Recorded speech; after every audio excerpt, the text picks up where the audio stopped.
Bonjour fidèles téléspectateurs de Bossolo Télévision, nous voici encore une fois retrouvés cette fois-là pour le conte de votre tranche consacré à la femme, place à la femme. Pourquoi place à la femme? Parce que c'est bien évidemment le mois de la femme, le mois de mars où nous célébrons la femme. Et cette fois-là, nous allons parler de la femme avec une invitée spéciale que vous connaissez, que vous peut-être vous ne connaissez pas aussi. Et vous allez découvrir notre invitée ensemble avec nous.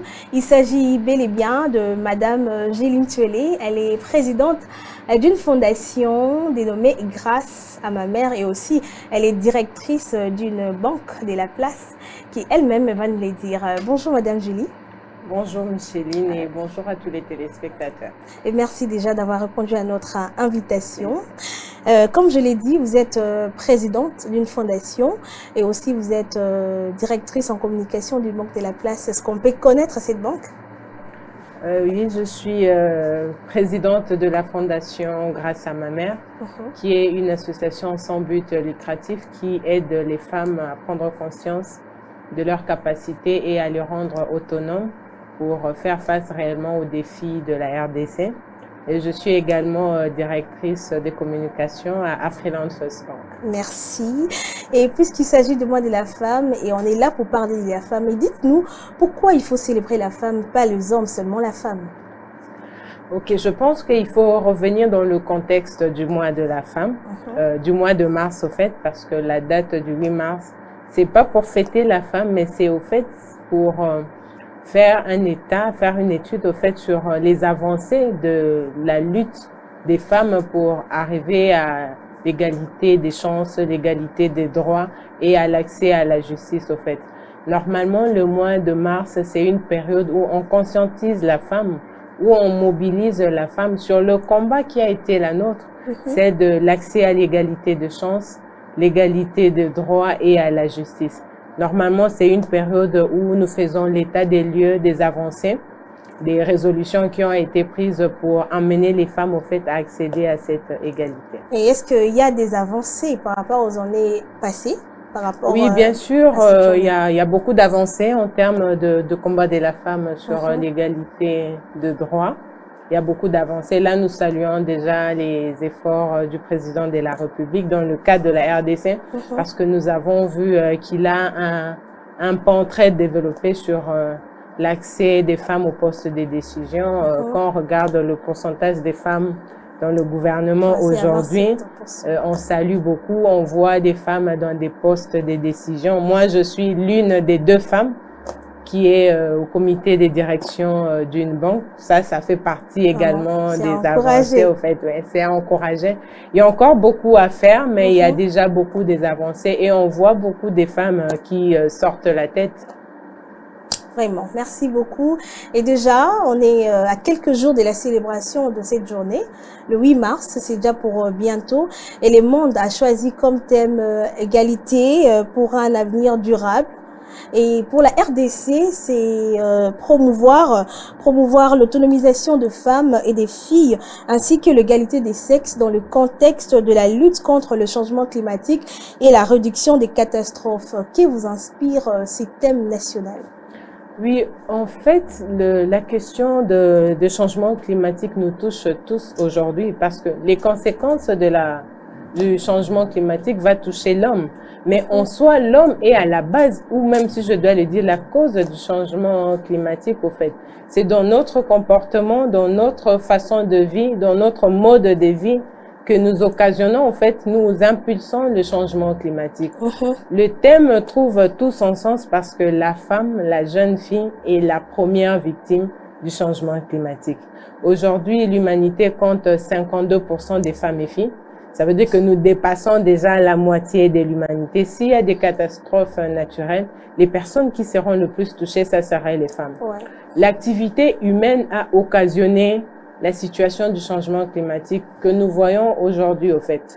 Parce que si on regarde au niveau de la déforestation, au niveau du déboisement, qui a un impact très significatif sur sur les COD qui nous permet à maintenir l'oxygène et tout ça.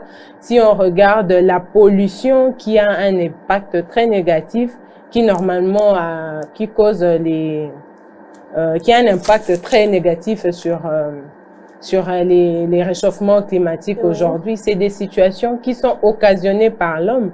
Mais les pièges, c'est que ça va se retourner contre nous.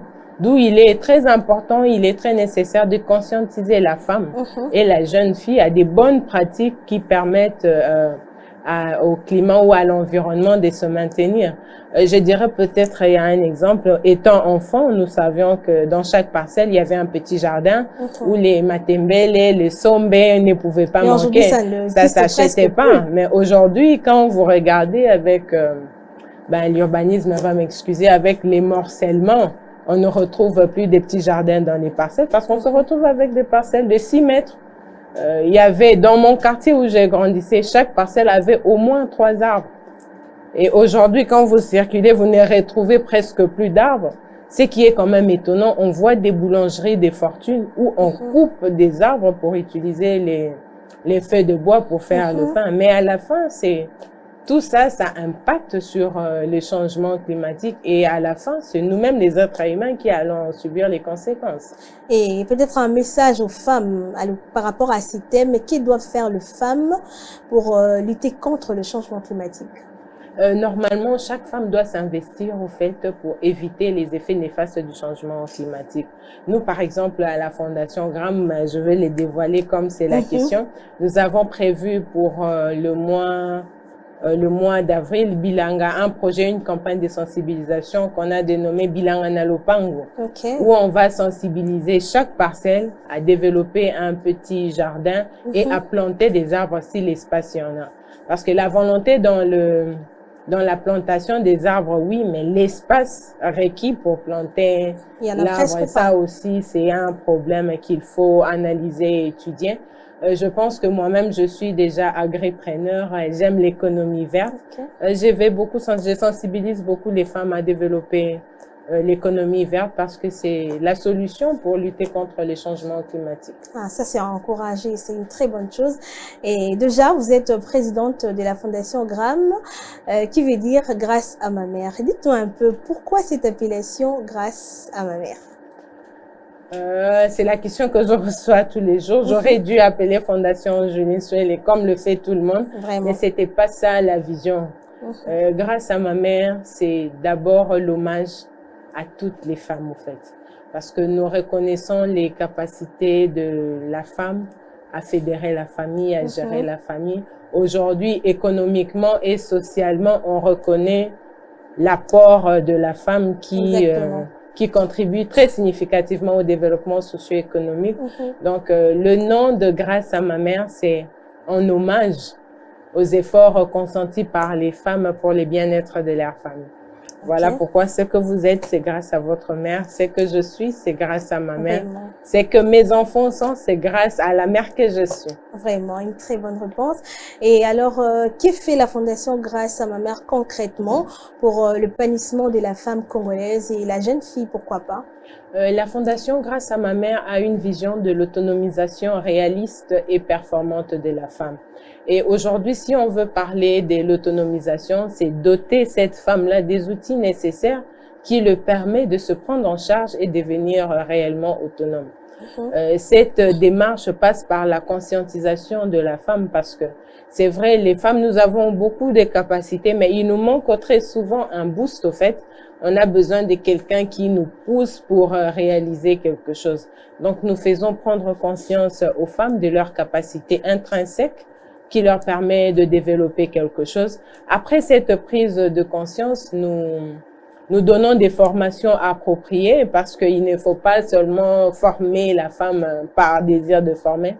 Il faut écouter la femme, il faut connaître son besoin, il faut connaître ses aptitudes et lui donner une formation adéquate qui s'adapte à ses capacités et ses compétences.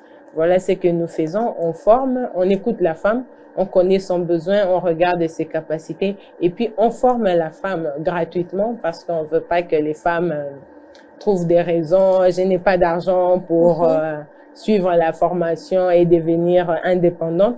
Donc voilà pourquoi nous organisons des formations gratuites pour doter des femmes de moyens nécessaires qui leur permettent d'entrer dans une phase de l'autonomisation réaliste. Vous formez des femmes gratuitement pour ne pas dire non, je n'ai pas d'argent, je n'ai pas quoi, je n'ai pas ceci, je n'ai pas cela.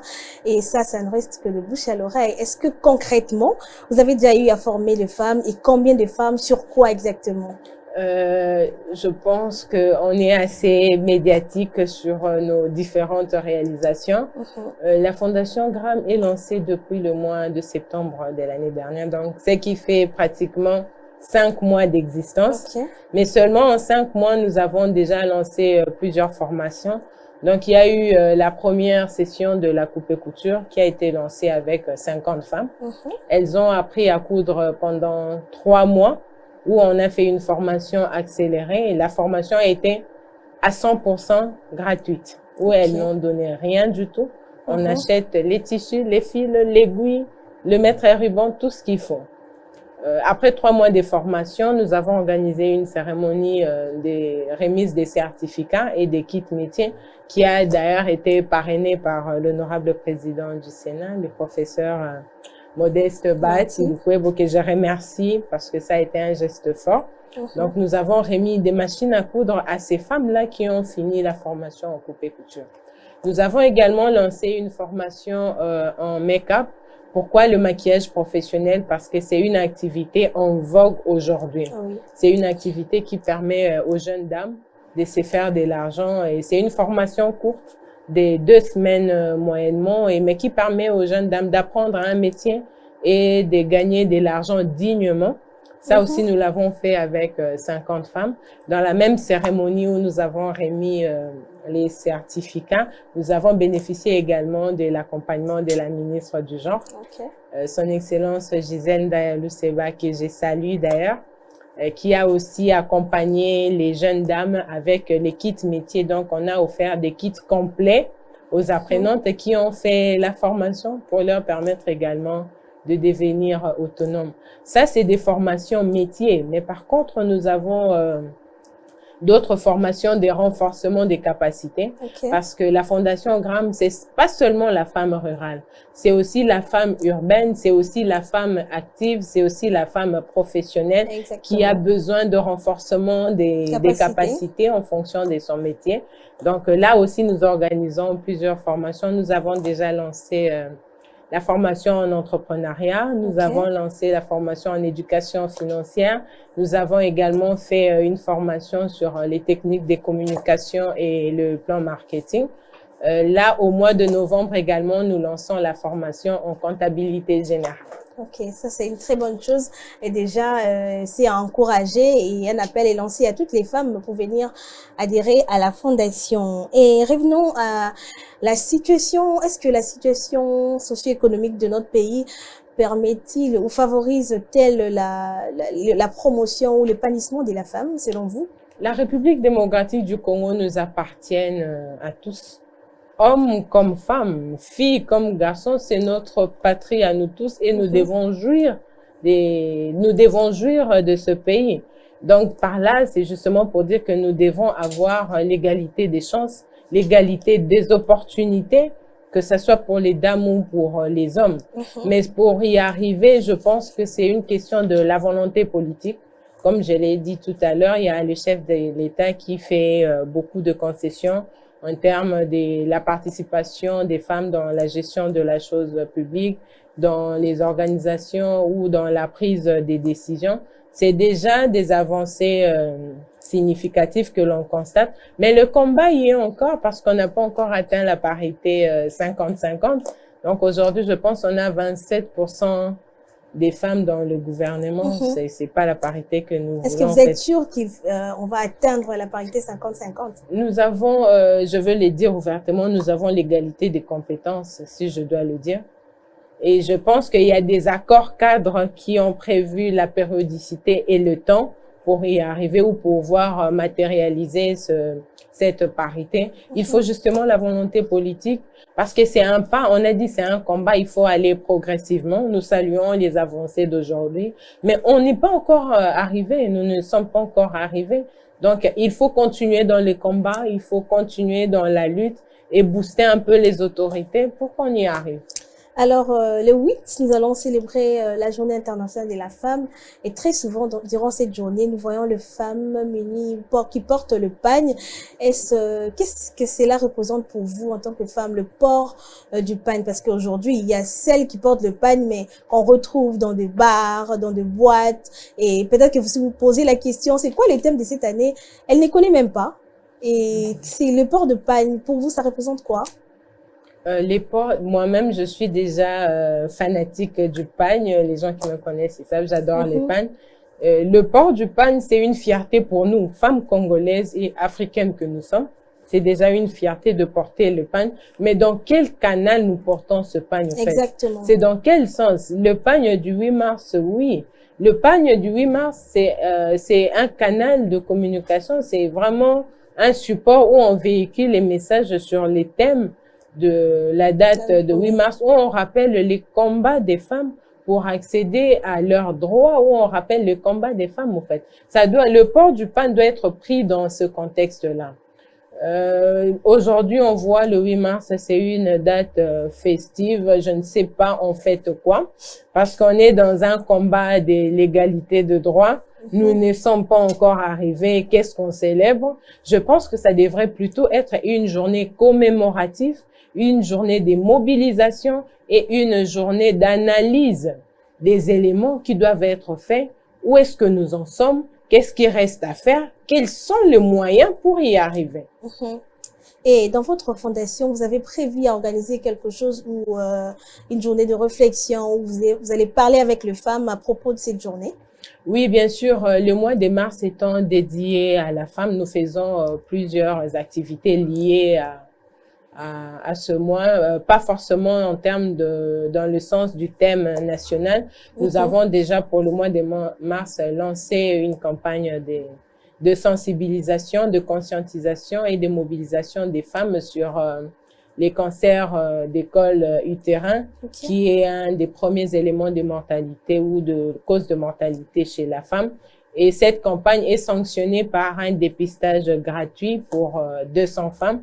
C'est qui a déjà commencé en partenariat avec l'hôpital Moncolé. Mais pour rester dans les thèmes, parce que nous encadrons la femme, on peut pas aller à côté de ce que l'autorité du genre a orienté. Donc, nous organiserons également 2 conférences à l'université. En fait, l'une des conférences à l'université et l'autre à l'école, où on va sensibiliser les jeunes, pas seulement les jeunes filles et les jeunes garçons en ce moment-là, parce que la question du changement climatique nous concerne tous, au fait. Les bonnes pratiques doivent être apprises aux enfants, aux jeunes, pour qu'en grandissant, qu'ils développent l'habitude qui leur permettront de faire face à ces réchauffements climatiques. Nous, peut-être à l'âge avancé, on ne fait que subir, ou on est dans une phase où on est en train de chercher à corriger. Mais si on apprend à ces jeunes qui sont encore au banc de l'école, qui commencent à peine à l'université, on leur enseigne les bonnes pratiques pour maintenir l'écosystème. Elles vont grandir avec les bonnes pratiques et plus tard, on espère qu'on va limiter les effets du changement climatique. Merci beaucoup. Et un dernier message à la femme congolaise qui vous suit en ces instants. Le combat de la femme, c'est un combat réel et les femmes ne doivent pas baisser les bras. Nous avons un combat pour l'autonomisation de la femme. Nous avons un combat pour l'égalité de droits et on ne doit pas baisser les bras. Je sensibilise les femmes, je mobilise les femmes. Aujourd'hui, on n'y arrive pas parce qu'il y a des opportunités que nous ne saisissons pas par peur d'échouer au fait. Nous devons affronter la réalité. Nous devons nous saisir des opportunités et avancer. Même quand il y a échec, l'échec n'est qu'un moyen d'arriver à l'objectif. L'échec ne doit pas nous faire baisser les bras. Nous devons foncer vers notre objectif et y arriver. Et je pense qu'avec la volonté, avec la détermination, nous allons y arriver. Merci beaucoup. Avec la volonté et la détermination, nous allons arriver à l'égalité que nous avons tant recherchée. Merci, Madame Julie, d'avoir répondu à notre invitation. Merci, c'est moi qui vous remercie pour la considération. Merci beaucoup. Et alors, voilà, c'est par ici que nous terminons cette petite tranche de 15 minutes consacrée à la femme. Vous étiez tellement nombreux de partout dans le monde à nous suivre. Restez-nous fidèles, restez branchés sur votre chaîne d'investigation et surtout à cette tranche consacrée à la femme. Nous nous retrouvons très prochainement avec une autre invitée parce qu'il s'agit bien de la femme. Au revoir.